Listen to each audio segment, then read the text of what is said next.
All right, well, Prater said yesterday kicked off the best 5 days of football throughout the calendar year. This is new now. 2 days of CFP yesterday, tonight, and then the next 3 days with NFL playoffs. My favorite time of the year, Prater. And we're going to kick off our first ever installment of Dirk Koetter as a playoff correspondent on behalf of Timberstone Golf Course, Prater, our first installment of this year. We've had Coach do this before, but first, Coach, we got to say, Kelly Christensen, our buddy over there at Timberstone Golf Course, said he's going to donate $1,000 to the Horseshoe Collective for every appearance by Dirk Koetter on Idaho Sports Talk talking the NFL playoffs. So yes, our first installment, Dirk Koetter joins us now. And Coach, just when you thought you got rid of us, finally, Kelly Christensen pulls you back in and donates this money to the Horseshoe Collective. Coach, appreciate your time, and I know you really appreciate what Kelly's doing. Absolutely. Kelly, that's exactly what we're talking about, is that stuff like this adds up. And I talked to Coach Danielson yesterday about this, and he was very fired up. I know I've been out there and played at Timberstone before. It's a lot of fun. The pro out there, Tad Holloway, is an old Bronco. He told me that he was the only golfer living in the dorms when he played at Boise State in the dorm with all football players on his floor. So he's a big Boise State football guy. And yeah, thanks so much to Timberstone for doing this. All right, Dirk Koetter, let's get into the football. Coaching in the NFL playoffs, head coach or assistant. I mean, I would imagine at this point you've got the guys bought in. They're ready to go. What is it like being a coach in the NFL, getting ready for a playoff game? Is it any different than the regular week, even though I know how much you guys are creatures of habit? The timing of the week is not different, but like when I first went to the NFL, everybody said, okay, there's a difference between the speed of the game in preseason and the regular season. And then they said there's definitely a difference between the regular season and the second season or the playoff season. And I certainly found that to be true. Like when you got a chance at a world championship and everybody wants that Super Bowl ring, yeah, there's more money on the line, but the money, the amount of money they get for each round is really minuscule compared to what those guys are making during the year. Everybody wants that ring. Everybody wants those rings, and Google them sometime. Look, those rings have gotten nicer and nicer. Those Chiefs rings, they are, those things are unbelievable, all the diamonds and everything, but that's what they're playing for. Coach, in terms of coaching, what are the common coaching mistakes that are made in the playoffs when the spotlight is out there, or what is the key? Let's put a positive spin on this. Well, what is the key to being a successful coach consistently in the NFL playoffs? Well, I'm not sure I know the exact answer to that, but I mean, there's certain guys that seem to have a pretty good handle on it. Guys like Andy Reid, who seem to get there every year and win. It'll be interesting to see if they can do it again. But yeah, I think it's just continuing to play to your strengths and getting your players to be loose and cutting those guys loose, depending on where you're playing. I don't know about you guys down at the station, but up at my house, it's snowing right now. So we have games in Buffalo. We have games in Philadelphia. Obviously, weather could be a factor this time of year unless you're one of those indoor teams. So there's a lot of factors at play.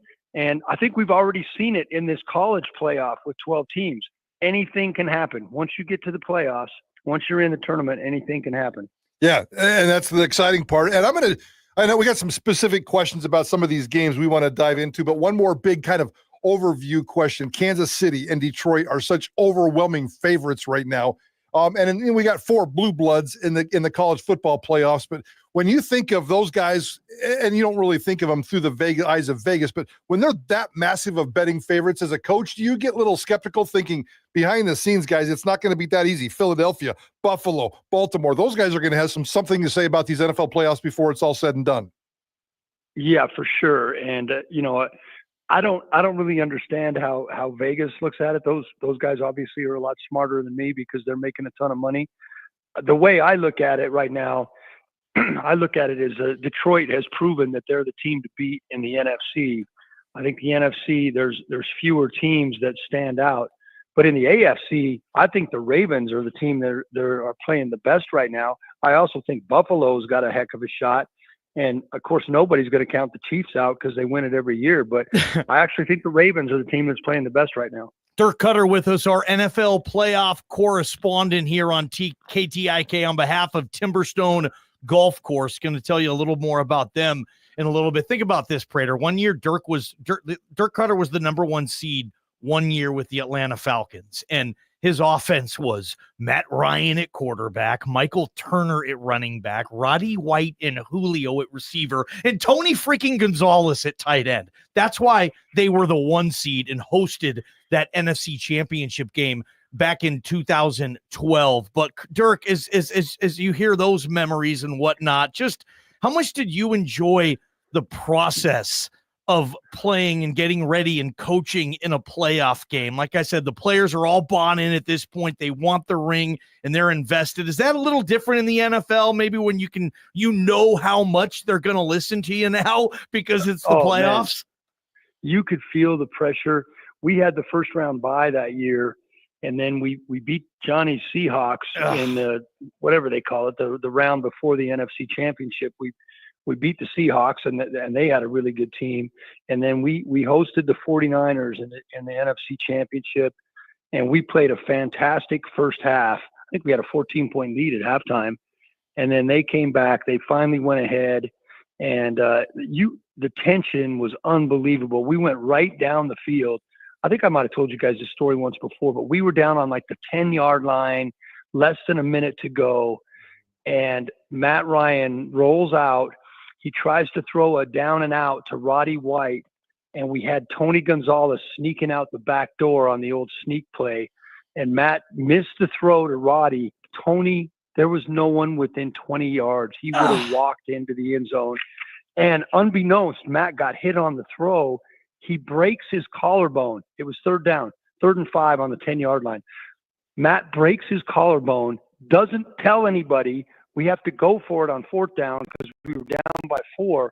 So Matt plays the 4th down play with a broken collarbone, and we tried to go to Roddy White again, and we didn't get it. And Colin Kaepernick and the Niners beat us, and they went on to the Super Bowl that year. Wow. That makes me hurt. I've only broken 1 bone in my body. It was the collarbone. I saw stars. I can't imagine. So painful. I can't imagine doing that. All right, Dirk, let's dive into some specific storylines for these playoffs. And I kind of want to start backwards, starting with the Monday night game.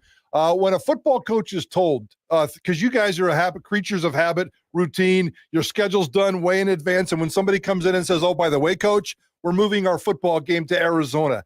How do the Rams, because this doesn't really affect, the Vikings, but how do the Rams and Coach McVay deal with that to make sure that there's no chaos and all the players are feeling okay going into Monday night? Yeah, I think that is a big deal. And then, Mike, when you throw in the fact that not only did just the game get moved, but the catastrophe that's going on in LA, think about all those players. They all live right in that area, and they all have, their families are down there. So all of a sudden, instead of you knowing exactly where your wife and kids are and everything that's going on down there, now hey, I'm going to Arizona. Are the families going?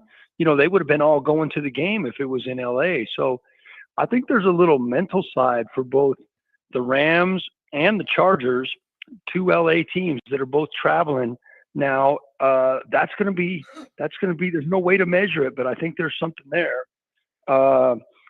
Yeah, that's definitely kind of a pain in the butt for the Rams to have to go from playing at home, being in the home locker room, to now, they're going to be playing in the same stadium we were playing in the Fiesta Bowl. Totally. Dirk Koetter, our NFL playoff correspondent, on behalf of Timberstone Golf Course. You guys donate to the collective. Coach Cutter's going to tell us even more on how to do that a little bit later. But I got to ask you, Coach, I used to love those Dirk Koetter versus Sean Payton battles in the NFC South, man. I'll never forget the Fitzmagic game, one of the biggest upsets in week 1 NFL history. I never forget you and Sean Payton. That was an awkward moment at the 50-yard line after a game. I can't remember what the hell he was accusing you of. 2 stinking hotheads after a game. I loved it. But Sean Payton, you know him well. You know his style, Coach. How, if any, how does Sean Payton find a way to go into Buffalo and beat Josh Allen this weekend? Well, hey, I had some heated battles with Peyton, and I got to admit he's done a hell of a job with Denver this year. They weren't supposed to be there, and he's got a really good defense. And this Bo Nix, he's got him playing lights out. Unfortunately, they got to go to Buffalo and play against Josh Allen, who, if he's not the MVP of the league, it's going to be Lamar Jackson. One of those two is going to be the MVP. And it's an uphill battle. People that are Denver's critics say that Denver had a weak schedule this year. The schedule in the NFL is based on how you did the year before. So if you were bad the year before, you have a weak schedule. Like Denver really hasn't beaten any playoff teams, but they're playing good right now. They're playing with a lot of confidence, and Peyton is an excellent coach. But I still think Josh Allen and Khalil Shakir are going to connect, and I think the Bills are going to get it done. All right, the big game on Sunday, 2:30 on Fox, Green Bay at Philadelphia. I'm not sure how much Philadelphia football you watch this year. Obviously, Kellen Moore's running that offense.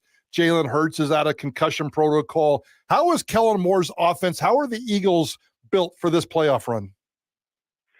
Well, if you think about it, the Eagles went through a little spurt there mid-season where they weren't firing on all cylinders. They were running the ball well, and Saquon Barkley had a terrific year, almost broke the rushing record, but the receivers were unhappy. They weren't getting the ball. And then all of a sudden, they had a little powwow somewhere, and Kellen got them rolling on that passing game, and they've been dominant ever since.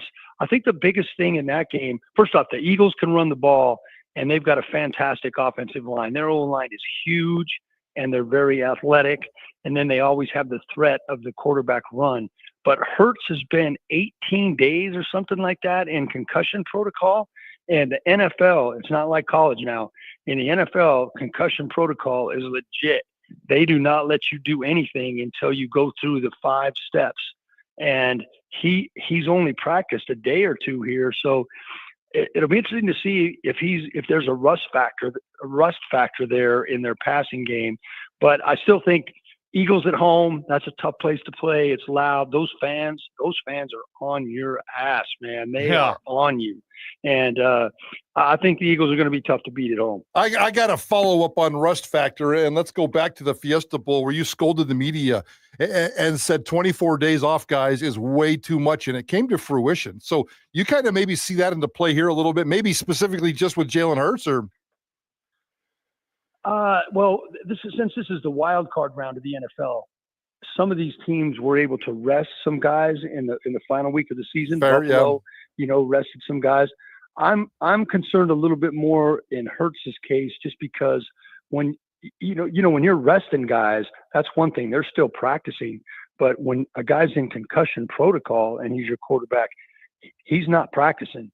And so, it's not like he's going to forget how to play football, and they're going to come out and try to run the ball. And obviously Kellen knows what he's doing. But yeah, if I was a diehard Philly fan, I'd be a little nervous that maybe the Eagles might get off to a slow start. Maybe they'll give it to Barkley a little bit more and let that O-line go to work. Dirk Koetter with us. Tampa Bay hosting the Washington Commanders, and there's some Boise State angles here with Washington. There's a Mike Evans angle for you, and Chris Godwin. I know he's out, but however, and many other players are still with that organization, Coach. Where do you see this going? I know rookie quarterback. If this kid doesn't let the game get to him, maybe it's going to be too much. I mean, I love what Baker Mayfield's doing in Tampa. Also, handicap this for us: Washington at Tampa. Where's this going to go? Yeah, I think that's going to be, to me, this is the most interesting game of the weekend, of Wild Card Weekend. Baker's on fire, and you got to love how Baker Mayfield's playing. When he runs the ball, he's not known as a runner. He is just throwing his body around. Yeah. They got a big-time receiver in Mike Evans, 11 straight 1,000-yard seasons, ties in with Jerry Rice. And then this Bucky Irving guy, the running back, he has really made their running game go. Johnny, going back to what you said, the reason me and Sean Payton were going at each other in that New Orleans game years ago is because Mike Evans and Lattimore, the corner for the Saints, got in a fight that game. And for some reason, Peyton thought I put him up to it or something, like I had anything to do with it. But anyway, Lattimore now plays for the Commanders, and he's been out, and he has had a lot of success against Mike Evans. And they just came out today and said he's going to be back in the lineup. So that's a matchup to watch, Lattimore versus Evans. Jaden Daniels has been fantastic. I used to work for Dan Quinn in Atlanta. He's done a heck of a job with the Commanders. We got 2 former Broncos on the Commanders in McNichol and Bates. But I'll tell you what, I'm going to ride with Baker Mayfield and that hand he's got right now. I love watching Baker Mayfield play. That's fantastic. I know you're rooting for Texas tonight in the CFP. 6 NFL games over the next 3 days. You'll be watching a lot of it just like the rest of us. Who are you rooting for in this playoff tournament? Well, I'm rooting for Texas tonight because blood is thicker than water for sure. So, Davis is down there. Davis's wife is down there. My daughter, my son are down there. They're all at the game. They've been sending me pictures. My wife was going to go until her flight got canceled yesterday because of that weather. But in the tournament, I'm going to be rooting for the Ravens.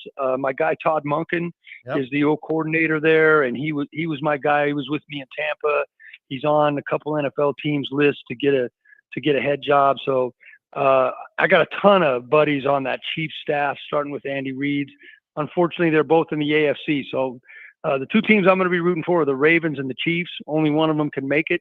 And but there's so much good football. Like you guys said, there's so many good storylines. And you said it earlier, Johnny. This is the best time of year. This weekend and all through these playoffs up through the Super Bowl.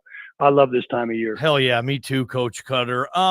Kind of an interesting question, but what actor would you want to play the role of Dirk Koetter in a movie? What actor? I haven't even finished. What actor would you want to play the role of Dirk Koetter in a movie titled "The Life and Times of Andy Reid"? Oh, Life and Times of Andy Reid. Who's playing Dirk Koetter in that movie? Say Dirk Koetter. I couldn't even name 5 actors, but shoot, I don't know. I'll say Harrison Ford just because he's a badass. I have no idea. That's a great The Life and Times of Andy Reid. That would be a great movie, right? Anybody that hasn't Googled it, Google Andy Reid punt, pass, and kick. That's one of the coolest videos of all time. When Andy's like 9 years old and he lives right down the street from the stadium of the Rams playing, and he's in the punt, pass, and kick, and he's like 10 feet bigger than every other kid in there. It's one of the coolest. Google it. If you haven't seen it, Google Andy Reid, punt, pass, and kick. Well, that was the best $1,000 or one of the best $1,000 we just helped donate to the Horseshoe Collective from Dirk Koetter and Kelly at Timberstone. Coach, tell our listeners one more time, how do they donate to this Horseshoe Collective? Let's see if we can match Kelly and Timberstone. Can we get $1,000 worth of donations on our side to help this thing, Coach? Let's do it. Let's definitely get that done. One thing I found out, and since we're out here beating the bandwagon for the collective, is people don't write checks anymore. People want to be able to use Venmo or get a link or something like that. So all you got to do is Google the Horseshoe Collective. It'll come up. There'll be a little button that says donate, and it's got all kinds of different options from as little as $5 to as much as you want to donate. And that's the way to go. Just punch in on your smartphone, on your iPad, on your computer, Horseshoe Collective, and take it from there. And if you have any problems, call you guys at the station and we'll get it straightened out for you next week. Let's get another 1,000. Let's get it. Let's match that 1,000 every week. Every week. And when you call the station, ask for John Patrick. Dirk, enjoy the playoffs this weekend, Coach. I'll probably be texting you, FYI. I like it. Hey, thanks a lot, guys. I appreciate you guys doing this. Awesome. Great stuff with Dirk Koetter, the first of 5 NFL playoff correspondent segments brought to you by Kelly at Timberstone Golf Course, and of course getting money to the Horseshoe Collective. Prater on the Ball Game. From the Beacon Plumbing Traffic Studios, this is